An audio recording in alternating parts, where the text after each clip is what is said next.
Good morning. If everyone would take a seat, we'll get started. I'm Tim Murphy. I'm the president of the Franklin Tomorrow Board of Directors, and I'd like to welcome everybody this morning and thank you all for coming. We'd like to thank our partners today, the Vanderbilt University Office of Government, Community Relations, and Lynn, I can never, that's close enough? Okay. Public Affairs. And also Lynn Maddox for being our partner, and we'd like to thank the Enrichment Center today for allowing us to come here and all you guys to attend. So let's give them a hand real quick.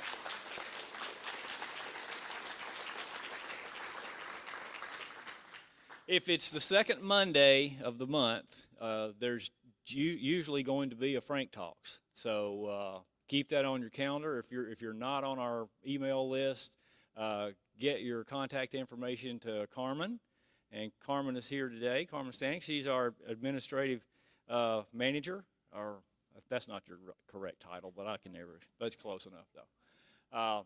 But anyway, without any further ado, I'm going to turn this over to Mary Lee Bennett, and she's going to, I think, introduce some of our panel this morning. Mary Lee. Good morning, everybody. Who's having a Preds hangover this morning?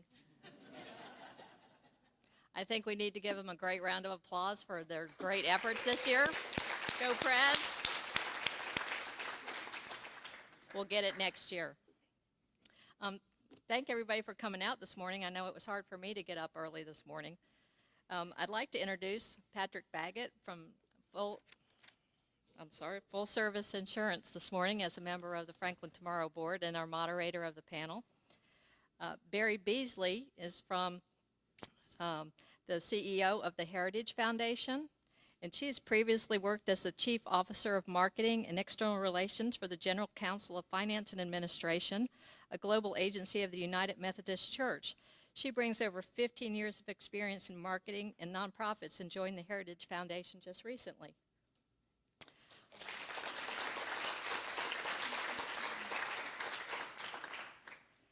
Valencia Breckenridge is a native of Chicago, Illinois, and came to Franklin just last November. She most recently served as the major gift officer for Feed My Starving Children, a $40 million hunger relief organization. Welcome, Valencia.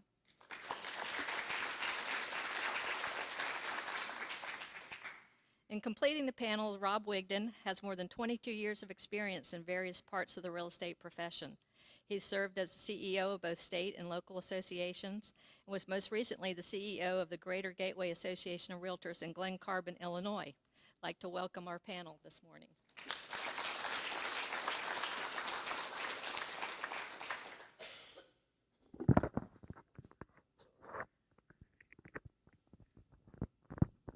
Excellent. Good morning. So today's topic, if everyone's, maybe we have some frequent attenders of Frank Talks, maybe we don't, but Frank Talks is a program that engages our community on a monthly basis to foster dialogue among citizens and on various topics related to the city.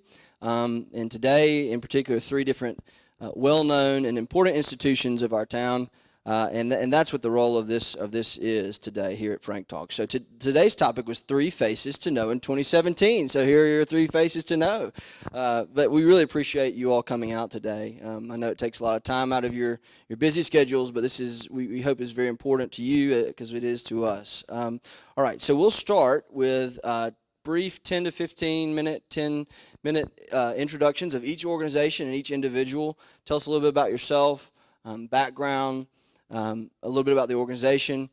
But again, this is, we want to get to know you. So 3 faces to know in 27. So tell us, emphasize, we all, a lot of us know your organizations, but tell us about yourself. We want to get to know you during this topic. So we'll start with Valencia, and I think you have a video. Would you like to show?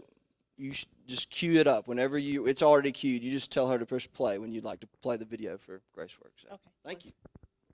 Let's play it last and then I'll leave some room. All right, thank you. Good morning, everyone. I am so excited to be in Franklin, and people have often asked me, how did you end up in Franklin? And my answer is typically Jeremiah 29:11. And that verse is where God says, "For I know the plans I have for you." It was not my original plan to come to Franklin. When I was with Feed My Starving Children, I had opportunity to come to Tennessee, but to Chattanooga. I was in love with Chattanooga, looking for the Chattanooga choo-choo. And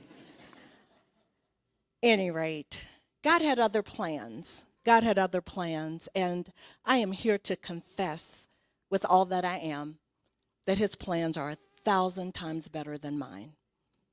As I sit here at a city event and I have a chance to quote a verse, it says so much about who Franklin is. I'm delighted to be part of this community. I have been so thoroughly embraced. The very fact that I am asked to be part of this panel really humbles me. I wonder why. What do they want to know? And when he said I had 10 or 15 minutes, I thought, well, shoot, I could sing a song and do some of my favorite little dances. But that's probably not what you want to know about me. My background, I grew up in inner city Chicago. I am a product of the projects. Again, Jeremiah 29:11, right? That this little project girl would end up in Franklin, Tennessee as CEO of a wonderful organization. That's God. That's not me. That's God. I started out pre-med. I wanted to be a physician. For those of you who are old enough, and I'm probably going to tell a little bit about my age, I wanted to be the Marcus Welby of the projects. Thank you for laughing. But that's not the plan God had for me. I applied to 12 medical schools and got the sorry, Charlie, only the best tuna letters. I did get an interview with Harvard. I'm kind of proud of that, but no, didn't get in.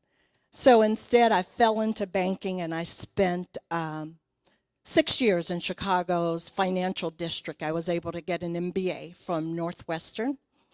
I'm very much of the mindset, when in Rome, do as the Romans do. I was a biology major, working with a lot of econ and finance majors. So when I went to Northwestern, I thought, when are they bringing the frogs out for us to dissect?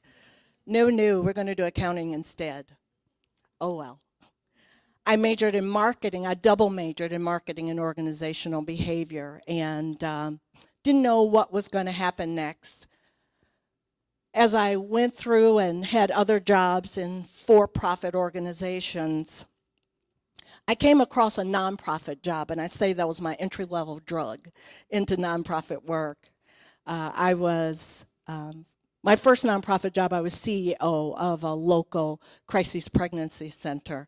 I've been in nonprofit work for 25 years. I would not trade it for anything. I was just talking with a gentleman in the audience, Rusty King, and I talked about how nonprofit work is transformational. I don't mean to say anything disparaging about those of you who are in for-profit work. It's necessary.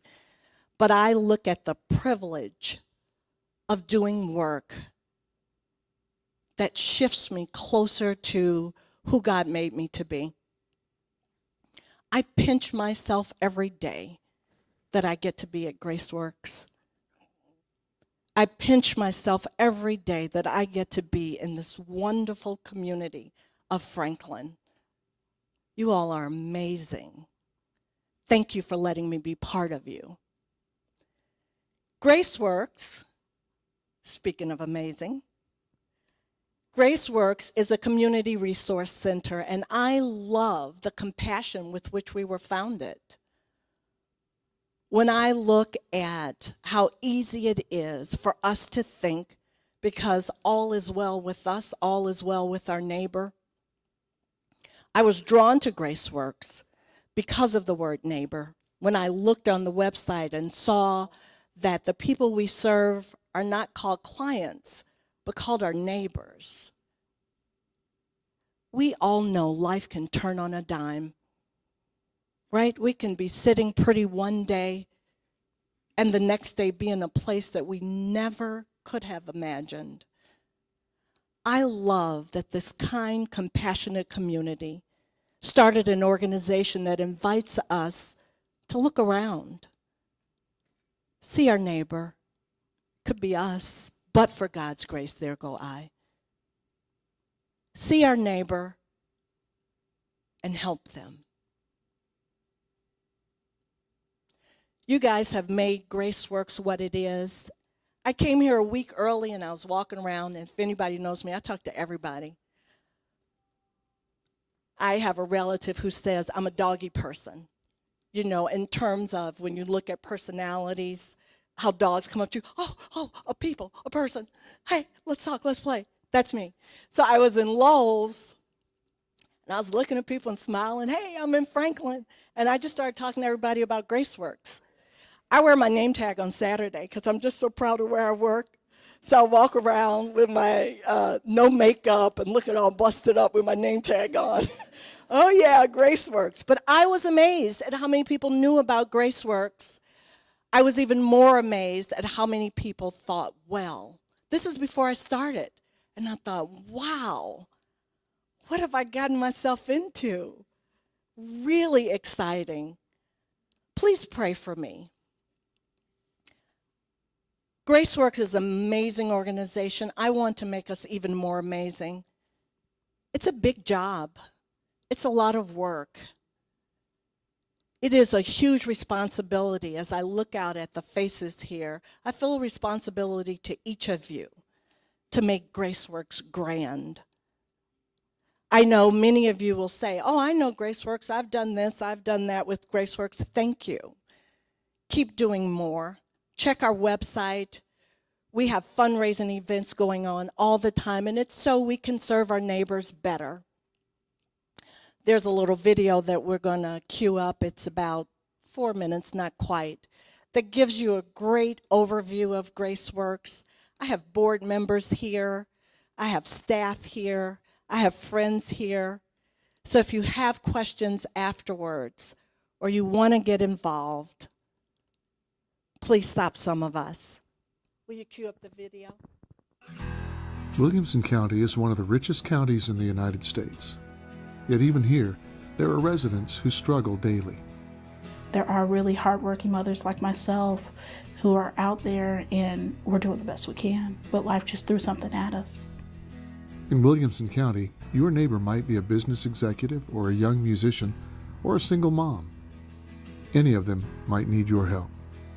And you can through GraceWorks. GraceWorks serves everyone, from those who've lost jobs or families with medical misfortune to victims of disaster, from lonely seniors on limited incomes to school children who are hungry. I felt like at GraceWorks it was like they were on our side. Does that make sense? It wasn't like you have to say things the right way or do the right thing. It was just like, these people are just here to help us and they're on your side. Musician Gabe Martinez and his wife Debbie of Brentwood had 5 feet of water in their home from the 2010 floods. You walk in and you don't have a kitchen or a bathroom or lighting. GraceWorks replaced their appliances. And just to have a sense of normalcy, something that worked in your home, that was pretty big. Mm-hmm. David Newell managed to keep his family afloat during 30 months of unemployment. It finally had gotten to the point where we had sold everything we could sell and did not have another nickel left to cover our utilities. But he was still hesitant to ask GraceWorks for help. With me, the issue was the big P word, pride, and that's what I had to get over. A single mother of 3, Tanisha Chambliss, found herself unable to pay bills after medical problems reduced her income. When I came in, I know I had to look like the world was ending, because to me it was. You know, not being able to provide for my children is something that I would never imagine myself being able to do. GraceWorks helped pay her rent. And I was sitting there and I'm praying and I'm thinking and I'm like, God, how did I let myself get into this? But I know and I trust and depend on you that you'll help me through it. And she came back in right as I finished praying. And she said, I was able to get all the funds that you need. And I just burst into tears. Through GraceWorks, you can share the hope and grace of God by helping your neighbors in need. You never know when somebody your age or somebody who is sitting right across from you may be in need. You know, they're not going to show it on their face. They're not going to come up and tell you. And just that sense of like that you're not alone, that's a huge thing. You're not alone. There are people out there who are thinking of you, even if they don't know who you are. That's what was so huge for us, is having this sense of being connected. Opportunities to help include volunteering, donating food to the food pantry, contributing items to the thrift store, and providing financial support. We now have been blessed enough to be able to now to give back to GraceWorks, to the ministry, and plan to continue to do that. And that's one of the things I've been fortunate enough to do here, is to come back and help and work with amazing people like Miss Carolyn and the food pantry, and just seeing how the members of GraceWorks work together to help our community makes me want to help more. Makes me want to share that experience with my children and get the word out about the great things that they're doing here. I'm just blown away by the fact that GraceWorks is helping everybody. You know, it doesn't matter what, you know, what you do, a musician or a teacher or a social worker or whatever, what have you. I mean, there's everybody at some point is going to need some help. And the fact that GraceWorks provided some help to us meant a lot. We didn't know people like that existed, so it's pretty cool. Each moment of your time, each item you donate, each dollar you provide, will make a difference to those in need, both physically and emotionally.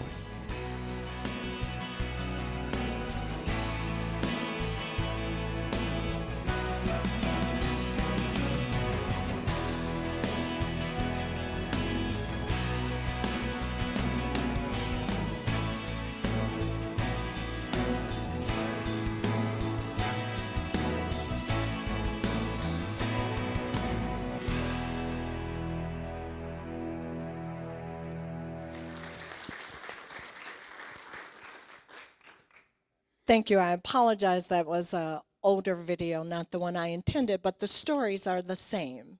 The help is the same. The heart of it is the same. The numbers served are bigger.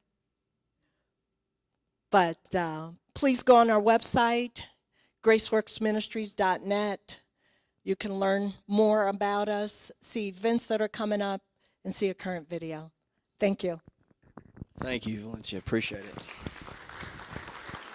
All right, Rob Wigton from the Williamson County Association of Realtors. Well, here I am, a thorn between two roses. I caution any of you who are here for the first time, I moved in May 1st. The first community event I came to was Frank Talks last early May. The next day I got a call to speak here, so be careful. You might be called soon. As I was walking my neighborhood this weekend, and I live out in Stream Valley, I was thinking, boy, this has got to be heaven. I mean, it's truly one of the most beautiful places I've seen in the nation. I'm so happy to be here, and so fortunate to have been chosen to help head the Williamson County Association of Realtors for the coming years, hopefully. And a little bit about our organization. We are a nonprofit.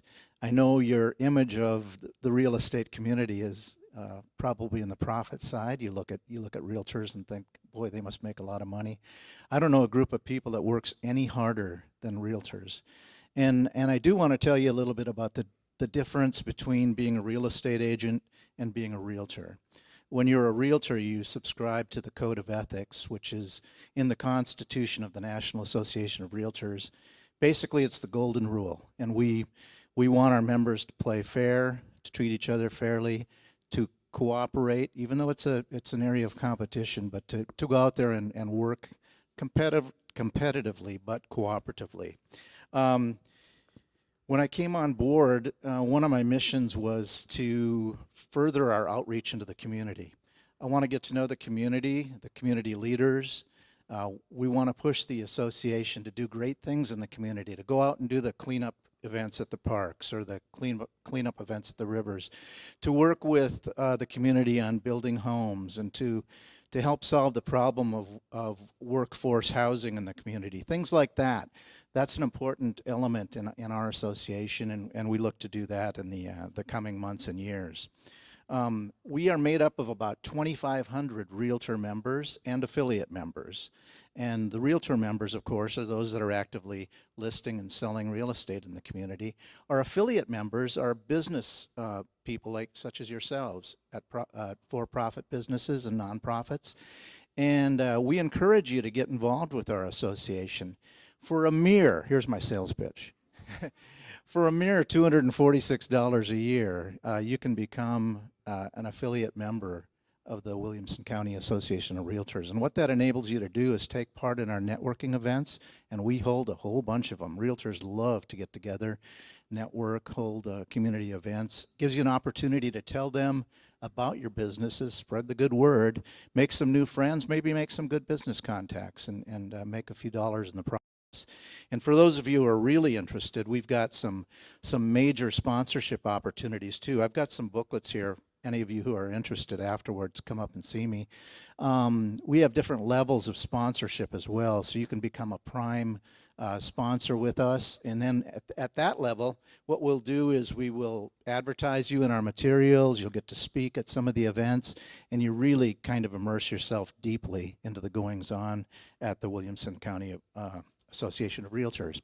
We do three things for our members that are our primary focus, and those are we advocate for them. That means we get involved politically. We make sure that government isn't overreaching. They aren't getting into the pocketbooks of our members as they are wont to do from time to time, either at the local, state, or national level. So we spend a lot of time lobbying and getting in front of our local leaders, our state leaders, and the federal leaders as well. We just returned from a week-long visit to Washington, D.C.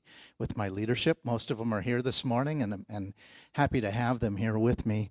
And what we do there is we spend some time on Capitol Hill talking about the importance of home ownership, how home ownership matters in the United States. It drives the economy, and if they're flirting in Washington with doing things like taking away the income tax deduction for home ownership, things like that, the mortgage interest deduction, that greatly impact our members, our clients that we serve, and the economy in general. We advocate for flood insurance, other things that really mean a lot to homeowners. So we're out there, we're busy doing that sort of thing. That's one of the tenets that we do. Another is we educate our members. A lot of continuing education, ongoing. Every week we have a beautiful training facility at our offices, and we keep that thing busy. We keep classes going, and our members come in and take those classes, and we serve them that way. And then one of the third ways, of course, is our networking events. We love, as I mentioned, to have our members get out there, talk to each other, get to know each other. If they build those kinds of relationships, they tend to play a little more fair with each other along the way because they get to know each other and communicate a lot better. So that's basically what we do. My background is I was born in Minnesota, and in Minnesota. I'm trying to learn the language here. They're teaching me. I was explaining to everybody I've learned y'all now instead of you guys. So I got y'all down, and I even learned that it's y'all's good for 1 to 4, and it's all y'all if it's more than 4 people you're talking to. So I'm learning that.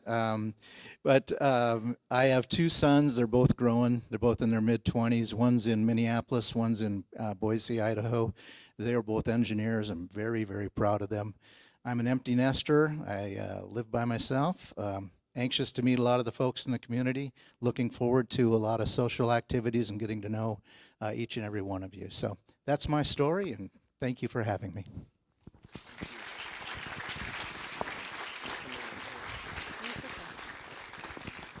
Thank you. And finally, but last but not least, Ms. Barry Watson Beasley, CEO of the Heritage Foundation. Thank you so much. I'd like to begin by thanking Franklin Tomorrow for inviting me to be part of Frank Talks this morning. So happy to be here and happy to be a part of this community, as both of my friends here stated. I'd like to begin just by telling you a little about myself, and then I'll talk a little bit about the vision for the Heritage Foundation of Franklin and Williamson County. I am originally from the great state of Alabama, and I grew up near Birmingham.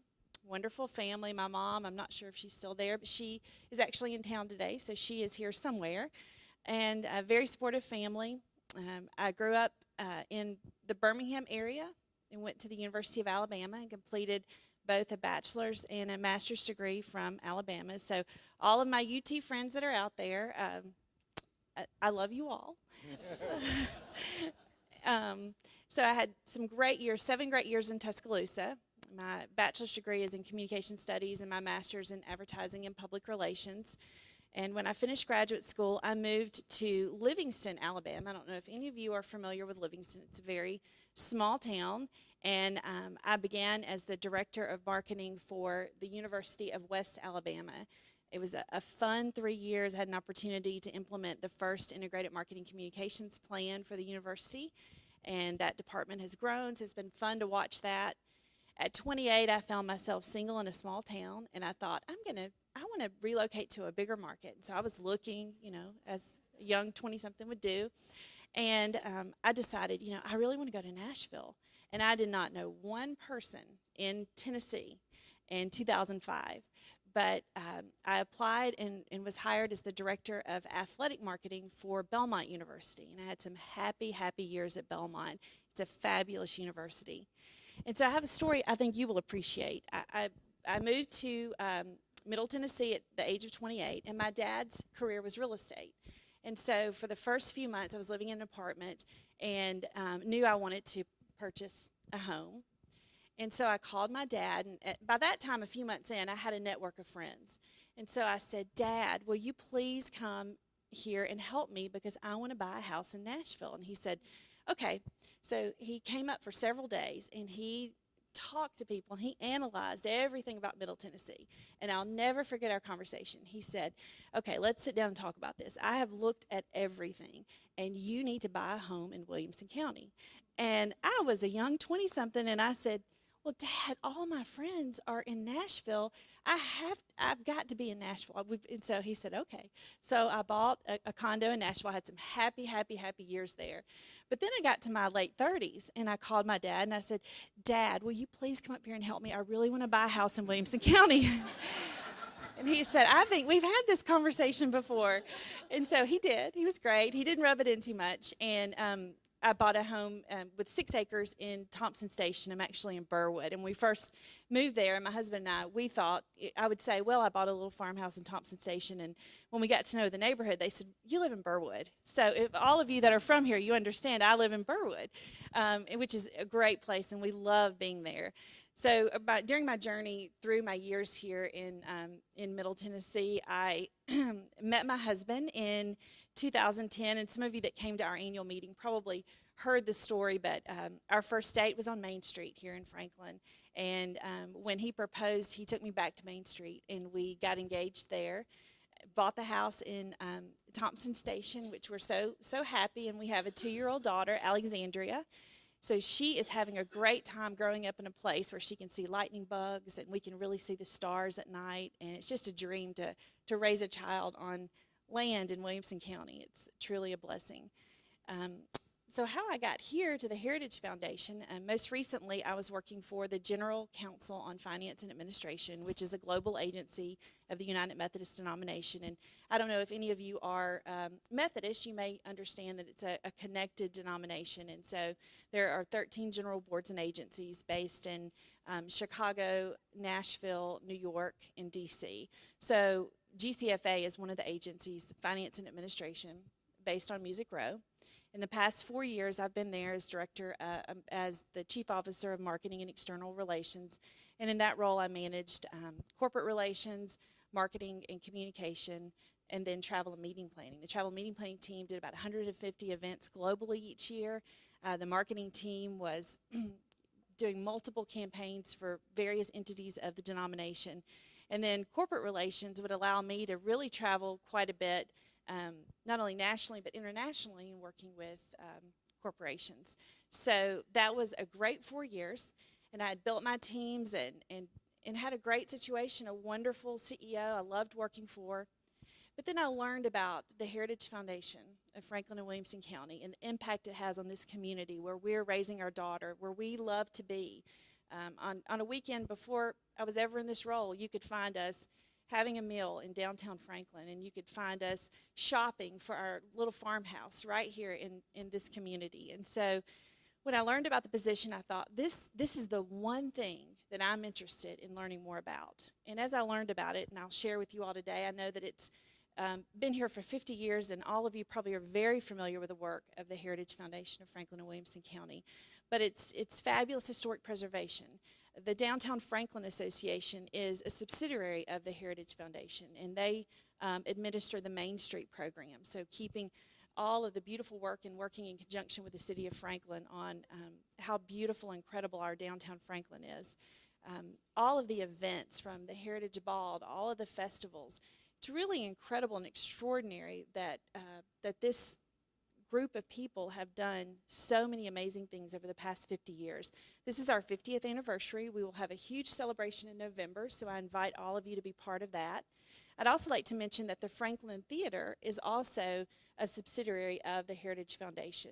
And so I love to be able to work in conjunction with Dan and others, and by virtue of this position, I have an opportunity to be on the theater board. So very excited about the work that they're doing. When I went through the interview process, I felt that I too was really assessing, as they were assessing me, I was assessing a lot of things. And I quickly understood that it is a fabulous board, and I'm really appreciative. David Garrett, our board president, is here today, and I appreciate his support so much. But also a really critical piece of my learning during the interview process was what would the team be like that I would be working with at the Heritage Foundation? And one of the pieces of the interview process was having lunch with the staff. And I knew immediately, I went home to my husband and said, that is a group of people I would like to work with. It is the most hardworking, visionary, creative, fabulous group of people. And so if it would be okay, I would just like to ask, I might cry about it, I'd like to ask our staff to stand and be recognized because they are awesome.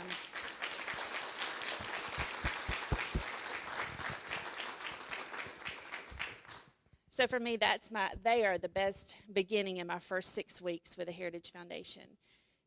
As I look at what we're doing, we're going to continue doing all of the great things that you're accustomed to, all of the events and the fabulous ball.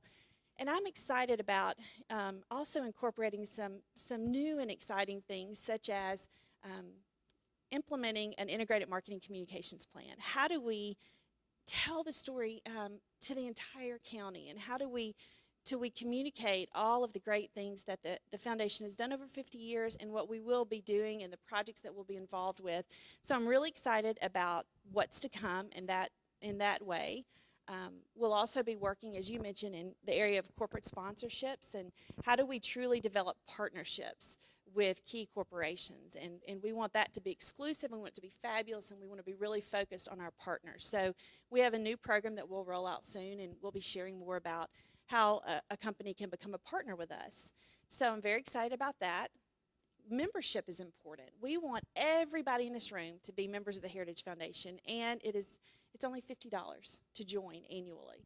So please, if you are not currently a member, consider joining us because the work is fabulous that we do. And all of you probably know that Mary Pierce has been in this role for 31 years. She is incredible. And I can't say enough good about Mary and about the work that she's done. Rudy Jordan before that. And so I'm just really excited to follow in such big shoes. I have big shoes to fill, and we'll continue to work really hard. And, in these first 6 weeks, it's really been a listening tour for me. I feel like every day I have some kind of interesting meeting with someone, if it's a city official, if it's a board member, whomever it might be. And I have a notebook, and I'm taking a lot of notes. And as I think about the long-term vision of where we go in the next 50 years, it's really based on these conversations collectively and what's important to the city of Franklin and to all of Williamson County.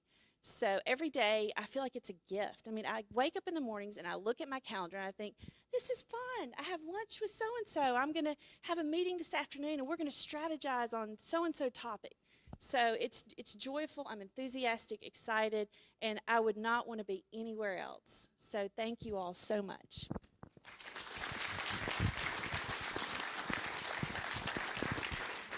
Thank you so much. We appreciate all three of you for giving us a little insight. All right, now we're moving to a question and answer. Had some questions submitted prior to, and then we'll open up at the end for any questions that the audience might have. And we're going to be doing some popcorn with the microphone, so I appreciate y'all's baton tossing going on up here. All right, we'll start though with Valencia. So, will you tell me you are a very energetic person, and I met you a few times, and you just exude personality. But what excites you the most about the future of GraceWorks? As I look at the growth that is occurring in Williamson County, I'm excited that GraceWorks also can pace with that growth with the help of our community. As more people move into the community, I think that GraceWorks is worth them getting to know and to support us. And so I'm excited about the potential growth for GraceWorks as we look at a county that is just booming.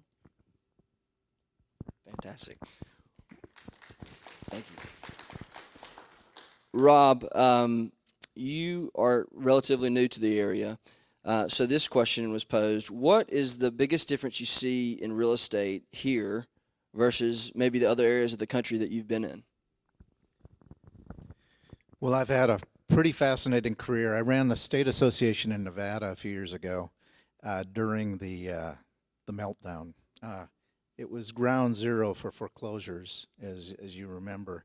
So I was there from 2008 till about 2013, and those were some rough years. I mean, we had people literally throwing their keys into the curb and walking away from homes, and 80% of the market was underwater, meaning they owed more in their homes than what they were worth. So those were some troubling times and really difficult.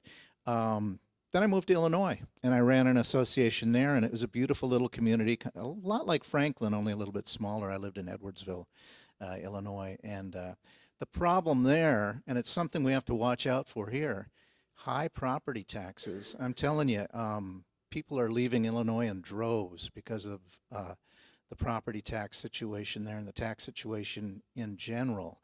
You could be in a $400,000 home there and be paying $7,000 or $8,000 a year in property taxes.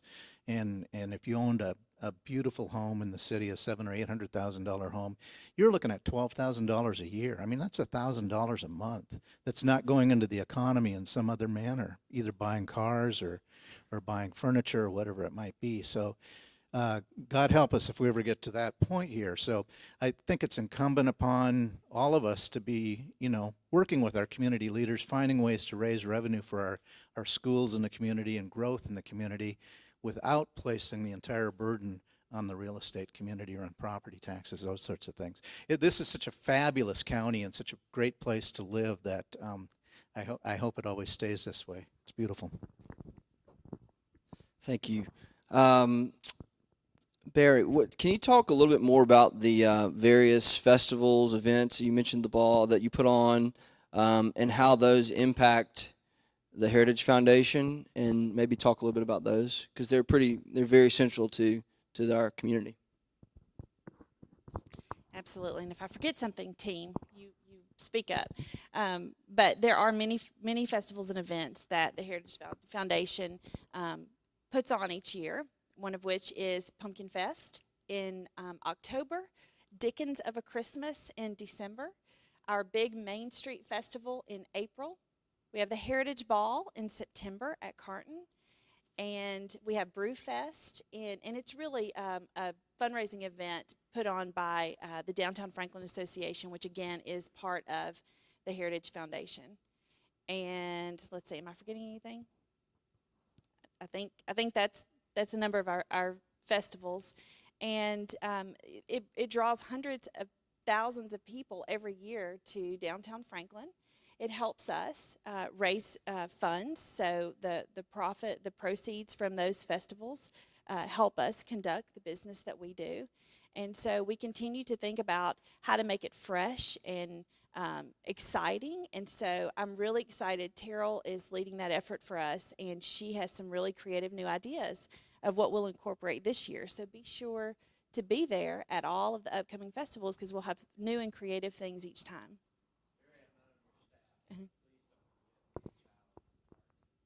Oh, yes. I was thinking festivals, but also for sure, Art Scene is the first Friday of every month, and we have a number of businesses that participate. Art Scene is a lot of fun, and so I don't know if any of you have done that, but if not, the first Friday night of each month, be sure to check out Art Scene. Thank you. Valencia, what can you tell us a story of something that has happened since you moved to Franklin at GraceWorks that inspired you and maybe shed some light on GraceWorks' work in the community, maybe kind of an anecdote? I'm going to be in trouble because I have a lot of stories. I'm going to tell 3. I'll be quick. We have offices in Fairview, and I hope everyone is aware of that. This is a very quick one.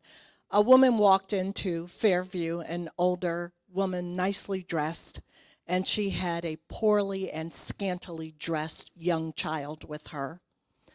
She was a grandmother, and her daughter was in trouble and had just dropped the kid off with her.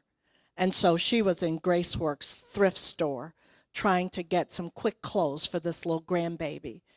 Others in the store who were just shopping learned of her situation as they were talking to her, and they also bought this little baby some clothes. And it just speaks to the compassion of people in Williamson County, and it speaks to the very existence of GraceWorks. When I first came, I walked into a lot of events. I hope that you all are familiar with our turkey trot, but the manger is the quick story that I want to tell.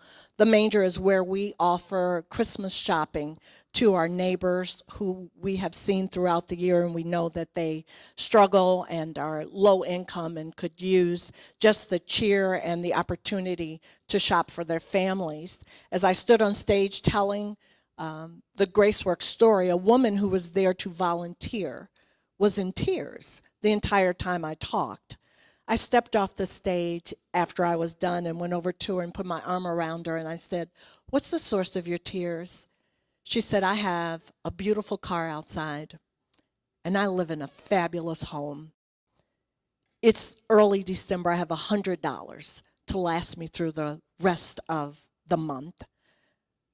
Recently separated, more house than she can afford, struggling. How does she drive a fancy car up to GraceWorks and ask for help?" And I said, "Come anyway. It's why we're there." Lastly, we learned of a family in the Franklin Estates trailer park, and their trailer caught on fire 1 month before they were done paying for it. They also did not have insurance. They lost everything. We got the call, and for GraceWorks to be able to come alongside, but not just us, you, our community rallied around us and helped us raise $30,000 to replace their trailer. The in-kind donations that you've given to the thrift store and to our retail store, to our furniture store, we were able to replace many of the things that they lost. It's what GraceWorks is about, a community working together. I'm excited that we have more work to do and that I can count on you. Thank you so much. Rob, this may be, I hope this, I should have given you a little heads up on this beforehand, but I always find housing statistics pretty interesting. So what, and I think most of the populace does too, what recent maybe housing statistic or housing anecdote or something that you found was most interesting that of our recent housing market? Is there something you could share? Well, I am new to the community and new to the stats here, but I'm just so impressed with the nice. While there's property value growth, it's at a nice, slow, steady clip. Right now, the average or the median price home in the Franklin area is right around 450, 460. So that's quite a bit more than where I came from. And if you go a little bit further north into Brentwood, you know, you're talking into the 800,000 range.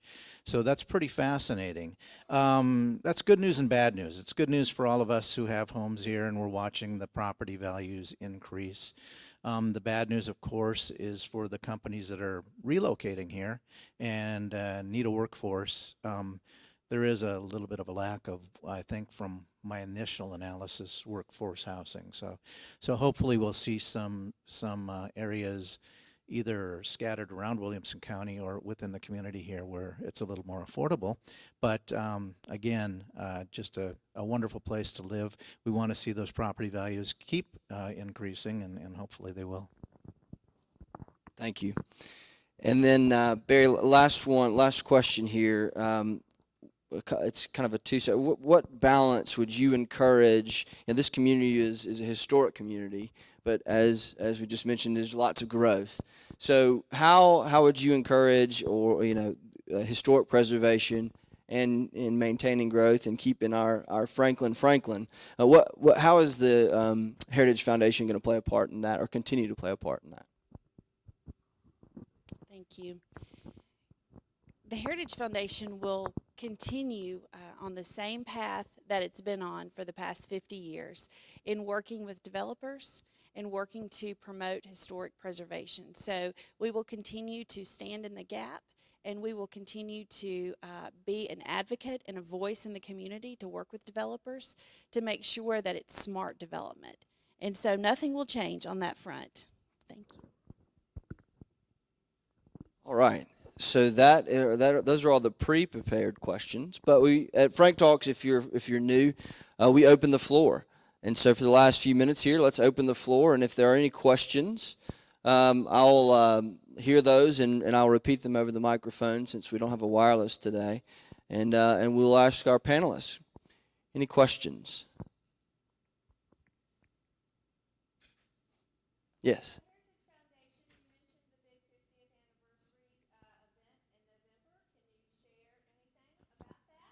So the question was, there's a big 50th anniversary event in November? Please share.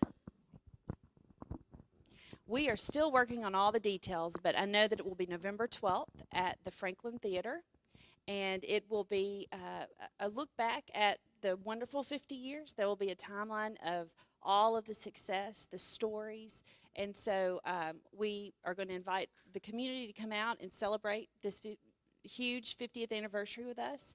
And so it'll not only be taking a look back in time and really as a community appreciate these great achievements, but also we will have some conversation there about the future and what that looks like. So I hope all of you can join us for that event. Yes.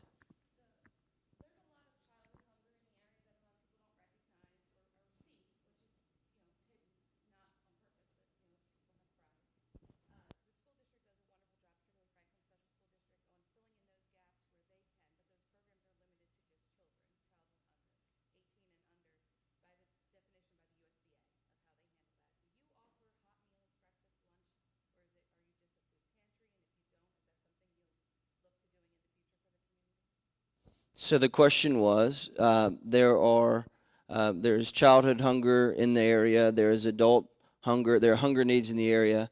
Does GraceWorks only offer pantry services, or are there hot meal services as well? Thank you for that question. It gives me opportunity to talk about a program that we have that I am particularly excited about, and that's our fuel bags. GraceWorks comes alongside the 25 special, and I like to call them not so special schools here in Williamson County, and we offer light meals and snacks for those children who are on free lunch programs to take home over the weekend.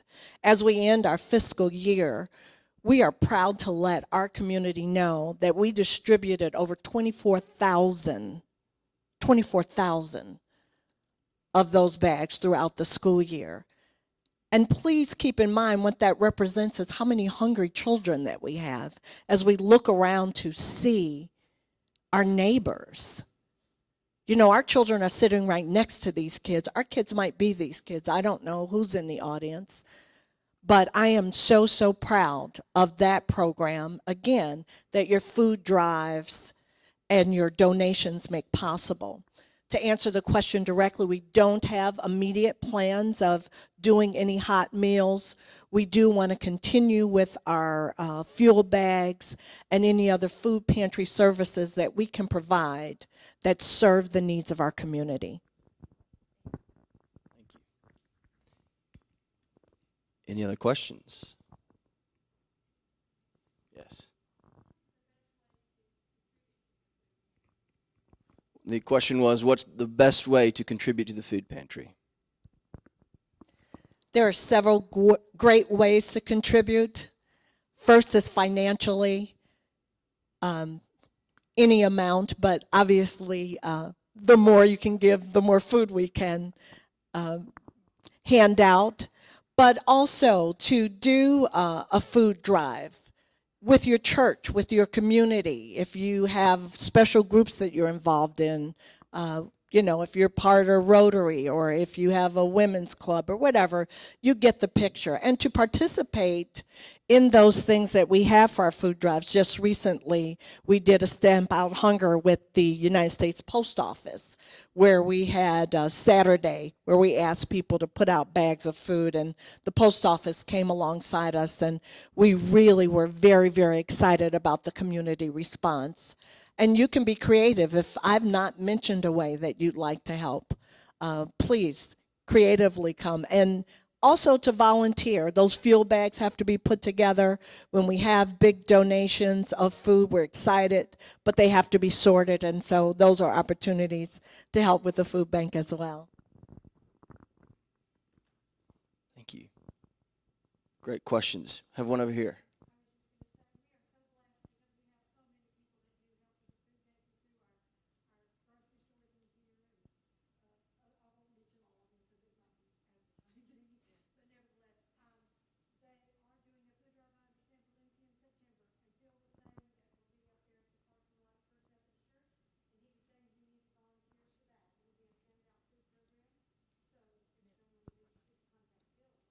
Yes. That's Donna Choate. She's one of our super-duper volunteers. She's pretty amazing. Yeah, please check our website. We have lots of opportunities there to get involved at a variety of levels. Any more questions for our wonderful set of panelists this morning? Sure.